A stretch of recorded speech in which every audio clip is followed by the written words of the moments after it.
Assalamualaikum warahmatullahi wabarakatuh. Saya Triasari Mukti dengan NIM 24 1095 3028. Di sini saya akan menjelaskan laporan akhir modul 4. Yang pertama di sini ada jurnal. Jurnal yang pertama berisikan RC seri dengan beban XA 100, XB 100, dan XC 10. Dengan fitur ukur 8,25 volt, ITER ukur 0,0243 ampere, dan impedansinya 332,34. Sedangkan tegangan pada beban yaitu, pada beban 100 ohm bernilai 2,37 volt, beban 100 ohm bernilai 2,22 volt, dan beban 10, bernilai, 6,45. Yang selanjutnya RLC seri.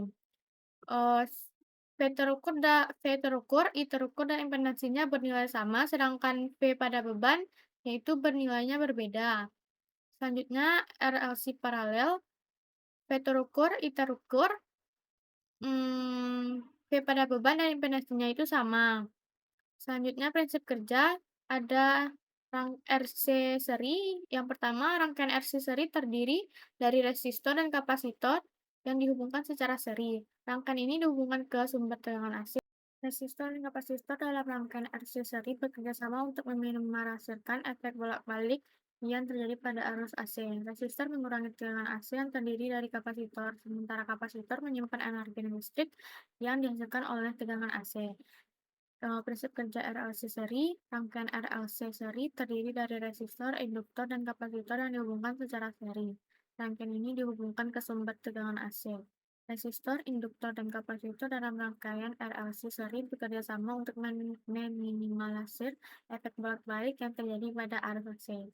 Resistor mengurangi tegangan AC yang terjadi pada induktor dan kapasitor, sementara induktor dan kapasitor menyimpan energi listrik yang dihasilkan oleh tegangan AC. Selanjutnya, prinsip kerja dari rangkaian RLC paralel. Rangkaian RLC paralel terdiri dari resistor, induktor, dan kapasitor yang dihubungkan secara paralel. Rangkaian ini dihubungkan ke sumber tegangan AC. Resistor, induktor, dan kapasitor dalam rangkaian RLC paralel bekerja sama untuk meminimalisir efek bolak-balik yang terjadi pada arus AC. Resistor, induktor, dan kapasitor mempengaruhi arus yang mengalir melalui rangkaian ini. Selanjutnya, analisa. Soal analisa 1, analisa pengaruh RL dan C terhadap sudut fasa. Pengaruh RLC terhadap fasa dapat dilihat pada rangkaian RLC dalam domain frekuensi. Fasa adalah pergeseran sudut antara tegangan dan arus. Resistor tidak menyebabkan pergerakan fasa antara tegangan dan arus, pada resistor selalu nol. Induktor menyebabkan pergeseran fasa sebesar 3 derajat antara tegangan dan arus. Pergeseran ini positif karena tegangan di induktor mengalami pergeseran 90 derajat lebih maju dibandingkan arus. Kapasitor menyebabkan pergeseran fasa sebesar 90 derajat antara tegangan dan arus. Pergeseran ini negatif karena tegangan di kapasitor 90 derajat lebih mundur dibandingkan arus. Yang kedua, analisa impedansi pada rangkaian RC seri.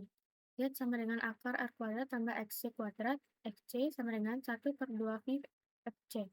Berdasarkan rumus tersebut, kapasitansi mempengaruhi reaktansi kapasitif. Semakin besar nilai kapasitansi, maka nilai reaktansi kapasitansi semakin kecil, yang menyebabkan impedansinya semakin kecil. Soal ketiga, analisa impedansi pada rangkaian RLC seri. Z sama dengan akar R kuadrat ditambah XL berkurang XC kuadrat.